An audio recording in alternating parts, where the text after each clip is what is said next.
기업 사회공헌 활동가 CSV 5주차 두 번째 시간입니다. 이번 시간하고 다음 시간까지 이제 우리가 모두 10개의 기업 사회공헌 활동 이제 사례를 볼 거예요. 거기에서 아까 이제 첫째 시간에 얘기했듯이 팀별로 우수 사례를 2개 선정을 해가지고 이제 분석을 하는 그런 프로젝트를 이제 시작을 하겠습니다. 먼저 이제 그 LG 하우시스에서 이제 추진을 하고 있는 독립 유적지 및 국가유공자 주거 환경 개선 활동. 여기서 제목에서 보면은 이제 대상이 나와 있고 또 무엇을 하는지가 나와 있죠. 그러니까 이런 대상들, 또 유적지 또 이제 대상이 되는 거죠. 유적지하고 유공자가 대상이 되는 거죠. 그 대상에 대한 주거 환경을 중심으로 해서 이제 개선 활동을 하겠다라는 게 이제 이 프로그램의 그 목표입니다. 개요를 살펴보면 이게 이제 LG 하우시스라는 기업에서 하는 이제 기업사회공헌 활동인데요. LG 하우시스는 건축자재 사업을 해온 이제 회사입니다. 그러니까 건축자재 사업을 하니까 이제 주거, 집을 짓는다든가 이제 이런 거랑 연결이 된 거겠죠. 건축자재 사업에서 쌓은 50년 이상의 노하우로 선조들의 독립운동 정신 및 호국 보훈 활동이 잊혀지지 않고 후대에 계승되도록 독립운동 관련 시설 및 국가유공자의 주거 환경을 개선하는 활동을 실시한다. 건축자재 사업을 해서 그런 노하우가 있는 기업인데 어쨌든 대상은 좀 특화를 시킨 거죠. 우리가 생각하는 취약계층, 소외계층하고 조금 다른 차원의 독립하고 관련된 이거는 이제 국가에 대한 그 정신을 이어가겠다라는 어떤 그 목표를 가지고 있다고 설명을 하고 있습니다. 특히 이제 고단열 창호, 친환경 바닥재 시공 등 주거 환경을 개선하는 거를 비롯해서 서재필 기념관, 윤봉길 기념관, 이회영 기념관 등의 환경을 개선을 했다고 합니다. 그리고 주미 대한제국 공사관 복원도 약정을 작년까지 해서 체결을 한 상태라고 합니다.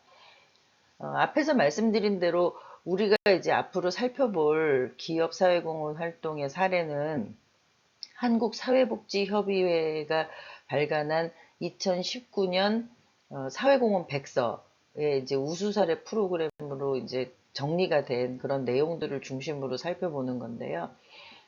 오늘 이제 먼저 10개를 보는 거고요. 여기서 얘기하는 대로 독립유공자 서재필, 윤봉길, 이혜영, 그다음에 그 유적지, 뭐 그 주미 대한제국 공사관 뭐 이런 형태로 이제 해가지고 친환경 바닥재 시공을 한다거나 고단열 창호를 하는 등의 활동을 하고 있다라는 게 이제 개요입니다. 이 회사가 그 사업을 한 추진 배경하고 목적을 보면 LG 하우시스는 2015년에 우리가 이제 광복 70주년을 맞았습니다. 그래서 그 광복 70주년을 계기로 해서 애국 정신에 대한 관심이 사회적으로 높아지고 또 애국시설 공간 개보수 지원 활동을 이제 하는 것이 좋겠다라는 그 내부적인 어떤 의사결정이 있었겠죠. 그래서 이제 기획을 하게 됐다. 그래서 그 이후에 이제 국가보훈처하고 함께 독립운동 유적지 및 현충시설을 개보수하고 국가유공자의 주거환경 개선 활동을 시작을 했다. 여기서 이제 국가보훈처가 이제 같이 한다는 거는 어쨌든 독립유공자에 대한 관리를 맡고 있는 주무부처가 이제 국가보훈처니까 국가보훈처로부터 이제 그 협조를 얻어서 그런 그 활동들을 시작을 했다. 우리가 이제 뭐 기업이 됐든 개인이 됐든 그 유적지나 이런 뭐 문화 유적지도 마찬가지입니다. 마음대로 이렇게 그 개보수할 수가 없잖아요. 뭐 훼손을 시킬 수도 물론 없겠지만, 그래서 그런 것들은 이제 법적으로 제재를 받게 돼 있습니다. 그래서 국가보훈처가 승인을 한 어떤 유적지, 또 현충시설도 이제 국가보훈처가 관리를 담당하고 있죠. 그런 거에 대한 개보수 이런 것들을 이제 국가보훈처랑 같이 하게 됐다라는 얘기예요. 사업 내용은 현충시설 개보수 지원 활동은 2015년 8월 중경 임시정부 청사 복원사업을 시작으로 했답니다. 그러니까 아까 얘기한 대로 광복 70주년을 기념해서 이제 사업이 시작이 된 거죠. 서재필 기념관과 윤봉길 기념관, 우당 이혜영 선생 기념관까지 총 4곳의 개보수 활동을 이제 지원을 했고요. 그러니까 뭐 2015년부터 1년에 1개 정도씩 했다고 보시면 될 것 같고요. 19년 현재는 안중근 의사 기념관 개보수를 진행을 하고 있답니다. 그리고 독립운동가 후손, 또 6.25 참전용사 등 국가유공자의 주거 환경을 개선하는 활동도 계속 지속적으로 하고 있고, 또 유관순 열사의 손자인 유장부 씨를 시작으로 해서 현재까지 국내 9명, 해외 3명의 그 유공자 후손들이죠. 유공자 후손들의 자택 개보수하는 공사를 지원을 했다고 합니다. 그러니까 사업을 시작한 지 아직 불과 한 4년, 5년이 안 됐기 때문에 뭐 사업의 대상이나 성과로 보면 뭐 그렇게 뭐 아직 활성화가 된 사업이라고 보기는 어려울 것 같습니다. 이 사업을 하기 위해서 이제 파트너십은 국가보훈처가 이제 개보수가 필요한 현충시설과 국가유공자 후보를 지정해주고, 또 LG 하우시스가 현장 방문을 통해 그 대상 장소를 정하고 자재 지원하고 시공을 담당하고 있습니다. 국가보훈처하고 LG 하우시스가 이제 협업을 한다는 거고요. 또 개보수가 끝나면 이제 결과 보고서를 국가보훈처하고 공유를 하고 있다고 합니다. 이게 국가보훈처 시설들이 많이 있고, 또 유공자 같은 경우도 그 국가보훈처가 관리를 하기 때문에 그 정보에 대한 거, 이런 결과에 대한 걸 공유를 한다는 거고요. 또 2012년부터 매년 발간해 오고 있는 지속 가능 경영 보고서를 통해서도 성과를 공유한다고 합니다. 그러니까 LG 하우시스가 2012년부터 지속 가능 경영 보고서를 만들었는데, 요 사업에 대한 내용은 이제 2015년부터 들어갔겠죠. 그런데 거기에도 그 내용을 이제 포함해서 성과를 공유하고 있다. 임팩트 및 성과를 보면 국내 현충 시설이 전체 2025개인데, 이 공간에서 역사와 애국 정신을 배우고 있지만 시설이 갈수록 낙후되고 관리가 힘들어지면서 공간 개선의 엄두가 나지 않는다는 현장의 목소리를 반영해서 이런 사업을 출발했다는 거죠.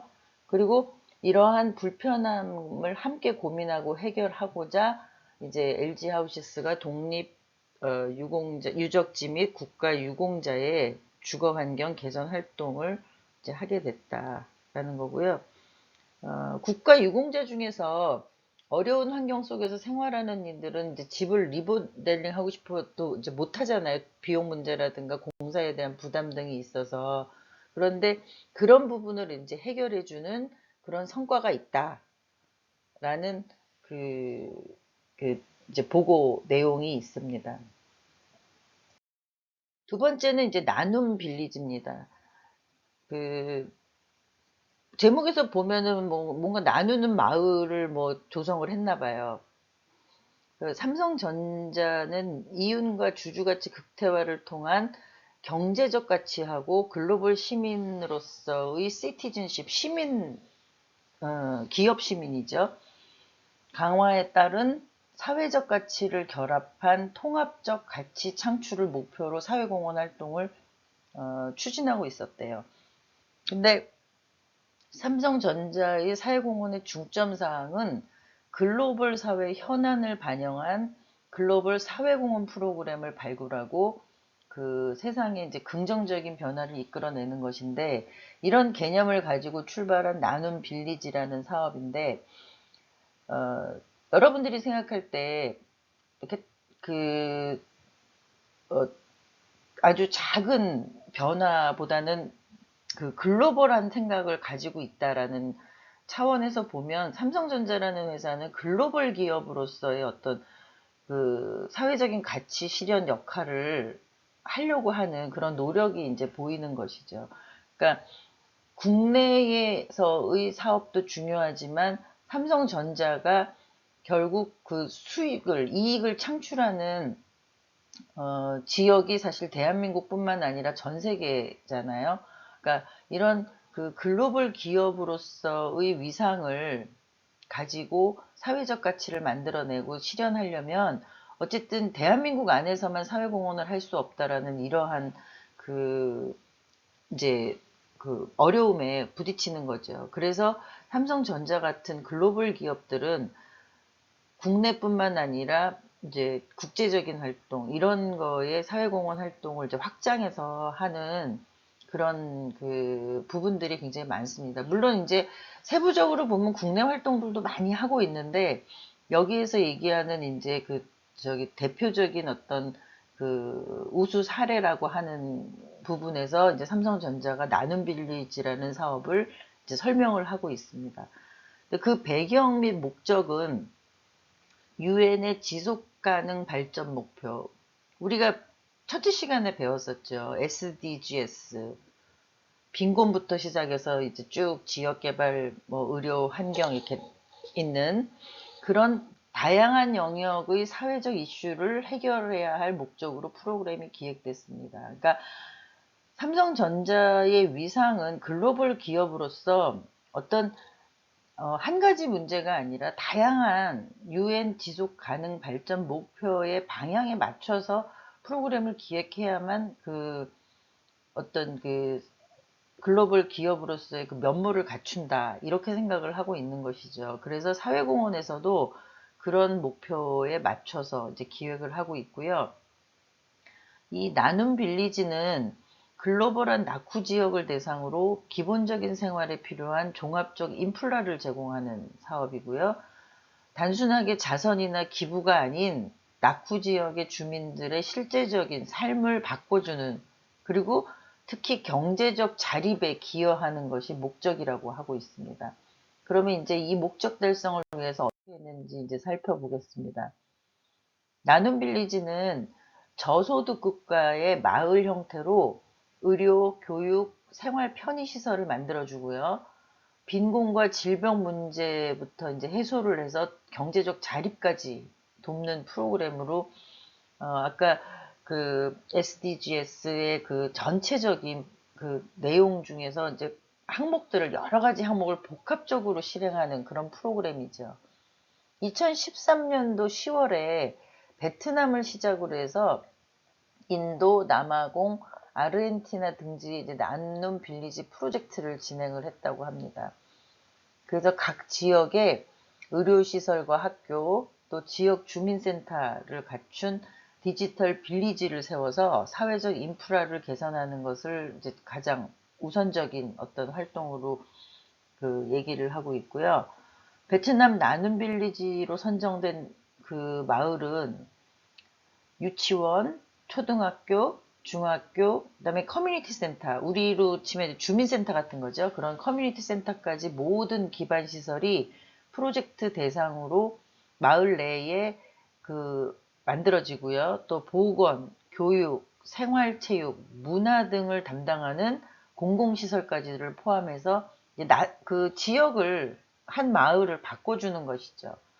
그래서 한 아이가 자라나는 동안 필요한 안전과 교육의 빈틈을 메우는 생애주기 관점에서 각 나라의 나눔 빌리지 프로젝트가 이제 진행이 되고 있다고 얘기를 하고 있고요.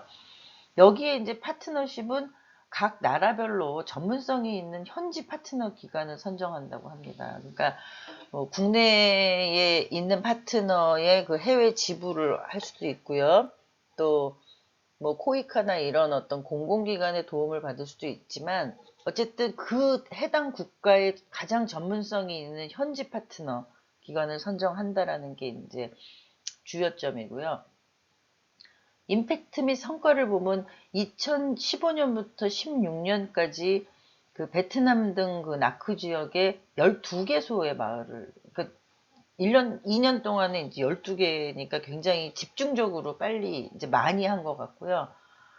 인도 베이드프라 마을 내에는 스리산트 비노바 학교, 여기는 이제 그 학교인데 스마트 클래스로 조성을 했대요. 그러니까 삼성전자가 가지고 있는 가장 큰 장기죠. 그래서 스마트 IT, 스마트 클래스로 조성을 해갖고 컴퓨터 41대에 전자칠판 등 IT 교육 환경을 구축을 했대요. 그래서 아이들이 과학자나 엔지니어의 꿈을 키워나갈 수 있도록 특별히 이제 조성을 한 그 인도의 예가 있고요. 아프리카에도 이제 디지털 빌리지를 만들었는데 여기는 태양광을 중심으로 해서 친환경 마을로 구축을 했대요. 근데 아프리카 같은 경우는 디지털이나 IT가 좀 사실은 이렇게 늦잖아요. 그런데 거기에 디지털 빌리지를 이제 구축을 해가지고 빨리 전파를 할 수 있는 어떤 그 거점을 만들었다는 것이고요. 또 태양광을 활용해가지고 아프리카 이제 태양열이 그 충분하다고 판단이 되니까 태양광의 그런 역할이 중요하고 또 나머지 전력들이 상대적으로 부족하잖아요. 그래서 그런 전력 부족에도 교육을 원활히 할 수 있도록 설계를 했대요. 그래서 야간에도 태양광 LED 랜턴을 제공을 해가지고 교육이 지속적으로 진행될 수 있도록 했고요. 아르헨티나 그란차코 지역에 설립된 나눔 빌리지는 지역사회에 대한 기여를 인정받아가지고 그 상공회의소에서 또 혁신적인 기관이다 라는 어떤 그런 그 상도 받았다라는 게 이제 하나의 성과로 표현이 되어 있습니다. 세 번째는 이제 대학생 봉사단 비욘드라는 건데요. 이거는 이제 포스코가 하고 있는 겁니다. 근데 청년들이 더불어 사는 삶에 대해서 경험하고 공감할 수 있도록 2007년부터 포스코 대학생 봉사단 비욘드를 창단을 했는데 매년 100명의 나눔 인재를 양성을 하고 있고요. 지역과 나이, 전공과 성별을 이제 불문하고 이제 비욘드 단원들을 선발을 해서 국내외 빈곤 지역에서 1년 동안 장기 봉사 활동을 하는 그런 그 프로젝트입니다. 2007년에 이제 시작된 포스코의 대학생 봉사단 비욘드는 한국을 대표하는 글로벌 리더로 성장할 수 있도록 그 양성하는 거고요. 그리고 이제 대학생들이 내가 아닌 다른 사람을 위해 땀 흘리는 즐거움을 경험하고 나누면서 그 나눔을 실천하는 리더가 될 수 있도록 그 지원을 하는 겁니다. 사전적인 의미의 저 넘어서 비욘드가 저 너머라는 얘기죠. 넘어선다는 얘기죠. 그래서 바로 지금을 넘어서 앞으로 더 멀리 나가자는 의미를 담는 그런 사업 명칭이다라고 설명을 하고 있습니다. 사업 내용을 보면 2007년도에 창단한 이래로 국내외 저소득 가정을 대상으로 이제 그 건축 봉사 활동이 대표적으로 이제 시작이 됐답니다. 그러니까 포스코도 사실 건축 자재, 그 철강 뭐 이런 것들이 있어서 아마 그 건축에 대한 게 봉사 활동으로 많이 이제 활용을 하고 있고요. 근데 2016년부터는 이제 포스코의 WP 제품인 포스맥이라는 이제 그 제품을 활용해서 저소득 가정은 물론 화재 피해로 집이 전소된 가정에 이제 보금자리 스틸하우스를 선물을 했답니다. 그러니까 포스코가 생산하는 제품 중에 이제 포스맥이라는 거를 활용해서 집이 없어진 사람한테 이제 스틸하우스를 만들어줬다는 거죠. 그 밑에 이제 그 표시를 본 포스맥은 포스코가 2009년부터 5년 동안 개발을 해서 만든 프리미엄 제품인데요. 아연, 마그네슘, 알루미늄을 이제 그 도금해서 기존의 그 강판보다는 내식성이 5배가량 높은 건축 자재래요. 그러니까 굉장히 품질이 높은, 품질이 좋은 그런 그 프리미엄 재질이라고 볼 수 있죠. 그런 걸로 이제 스틸하우스를 선물을 했고요. 베트남, 인도네시아 등 해외에서 활발하게 추진 중인 포스코 스틸 빌리지를 조성해서 역시 건축봉사에 그 비욘드 봉사단이 이제 활동할 수 있도록 지원을 하고 있습니다. 그리고 이제 빌리지 근처에는 학교나 교육시설을 찾아서 교육봉사도 하고요. 또 문화공연을 해서 한국 문화도 전파를 하는 그런 기회를 갖고 있다고 합니다. 파트너십으로는 이제 이 건축하고 관련된 거여서 그런지 이제 한국 헤비타트 집 지어주는 그런 봉사활동을 하는 국제 헤비타트의 한국 지부죠. 그러니까 한국 헤비타트하고 이제 파트너십을 맺고 이 사업을 추진을 하고 있다고 합니다. 임팩트 및 성과를 보면은 이제 여러 가지 방식으로 평가를 하는데 정량적인 거, 정성적인 거, 뭐 이런 것들을 다 데이터를 바탕으로 해서 평가를 한다라는 어떤 평가의 방식에 대해서 설명을 하고 있고요. 2007년도 창단 이래로 980명의 그 봉사단 단원을 배출을 했다고 합니다. 그리고 국내외에 총 270가정 이제 그 스틸하우스나 뭐 집을 개선해주거나 하는 보금자리를 만들어줬고요. 해외에는 이제 인도 델리, 태국 촌부리, 인도네시아 반둥, 보고로, 베트남 티엔장, 붕타우 지역에서 이제 지속적으로 그 비욘드 봉사단이 건축 봉사를 진행을 하고 있다고 합니다. 네 번째는 따뜻한 사회주택 사업이라는 제목으로 이제 하고 있는데, 동그라미 사회주택 기금이라는 걸 이제 만들어가지고 운영을 하고 있습니다. 근데 여기는 이제 사회적인 취약계층의 주거 안정을 목표로 국내 최초의 민간기금 기반의 사회주택 사업입니다. 그러니까 민간이 돈을 모은 거죠. 그러니까 사회주택 공급을 희망하는 사회적 기업에게 토지 매입 및 건축에 필요한 사업비를 대여하고 이를 상환받는 방식으로 이제 순환기금을 운영해서 지속적인 운영이 가능하도록 하는 그런 사업입니다. 2016년부터 시작된 따뜻한 사회주택은 전세 공급이 감소하거나 월세로 전환하거나 전월세가 급증하는 어떤 이런 문제들, 취약계층의 주거 부담들 문제들을 해결하고자 시작을 했고요. 이 사업은 이제 청년, 고령자, 장애인, 다자녀 가구 등 이제 소득 6분위 이하의 사회적 약자에게 저렴한 임대료로 집을 지어갖고 저렴한 임대료로 이제 주택을 공급을 하는 거예요. 그런데 사회적 약자가 부담 가능한 임대료 수준의 사회주택을 공급하기 위해서 사회주택 공급자들에게 토지 매입 및 건축 등에 필요한 사업비가 필요한 거잖아요. 그래서 그런 사업비를 대여하고 이를 상환하는 조건으로 순환기금을 운영을 하고 있다. 동그라미 사회주택 기금으로 이제 30억을 출연을 했고요. 나눔과 미래에서는 이게 파트너 기관이죠. 기금 및 이제 사업 진행을 하고 시공사 관리 등을 담당을 하는 역할을 이제 맡아서 사업을 진행을 하고 있습니다.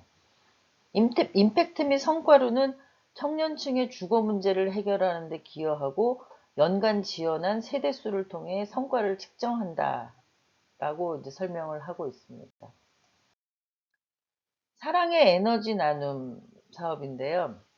이제 한국전력이 진행하는 사랑의 에너지 나눔 사업은 이제 14년이 됐다고 합니다. 전기요금을 납부하기 어려운 취약계층의 정상적인 전기 사용을 지원하기 위해 기획이 됐고요. 2003년부터 현재까지 28억 원 정도가 지원이 됐다고 합니다. 그러니까 돈으로 준 게 아니라 전기료를 감면해 준 겁니다. 배경 및 목적을 보면 에너지 복지, 우리가 이제 뭐 문화복지 얘기도 했지만 이제 에너지 복지라는 차원에서 복지라는 이름을 붙여서 에너지 복지를 통해서 소득조준과 관계없이 국민 누구나 에너지 기본권을 누릴 수 있어야 한다는 게 이제 한국전력의 핵심 가치인데, 그 중에서도 형편이 어려워서 전기 요금이 체납된 가정의 에너를 이제 대상으로 한다. 사업 내용은 저소득층의 전기 제한 공급 가구, 체납이 된 사람들이죠. 그런데 체납 요금을 지원하는 사업이고요. 전기요금을 3개월 이상 체납한 기초생활수급자, 차상위 계층 가구를 대상으로 이제 한국전력 사회봉사단의 기금의 10%를 조성해서 전달하고 가구당 최대 15만 원까지 이제 지원하는 형태로 그 체납 요금을 이제 그 해결해 준다는 얘기죠. 파트너십은 한국 전력 직원들이 이제 그 급여에서 그 기부금을 펀딩을 해가지고 또 한국 전력 그 자체에서 이제 직원들이 낸 것만큼 매칭 펀드를 한대요. 그래서 매칭해가지고 이제 기금을 일단 만들어 놨죠. 이걸 가지고 이제 굿네이버스하고 파트너십을 맺고 취약 가정을 이제 발굴을 하는 거는 이제 굿네이버스가 하고 있는 거죠. 그러니까 전기요금이 체납되었거나 그 가정의 어떤 그 정도, 생활 뭐 정도 이런 것들을 파악하는 건 이제 굿네이버스가 이제 선정을 하는 걸 맡고 있다라는 것이고요. 임팩트 및 성과는 2003년부터 시작해서 2만 1631가국, 굉장히 많죠. 대상이 28억 8,080만 28억 8,800만 원을 총 지원을 한 그런 성과를 달성했습니다. 그러니까 한국전력의 이 사업은 굉장히 단순하죠. 그러니까 전기요금을 못 내서 체납된 사람들한테 체납 요금을 지원해서 전기를 다시 에너지를 쓸 수 있도록 하는데, 뭐 대상 가구나 대상 수가 가구 수가 굉장히 많죠. 이런 어떤 사업들을 진행하는 한국전력이 있습니다. 지금까지 5개 이제 기업 사례를 봤어요. 여러분들이 이제 그 우수 사례를 선정하는데 계속 다음 시간에 이어서 또 5개의 사례를 살펴보도록 하겠습니다.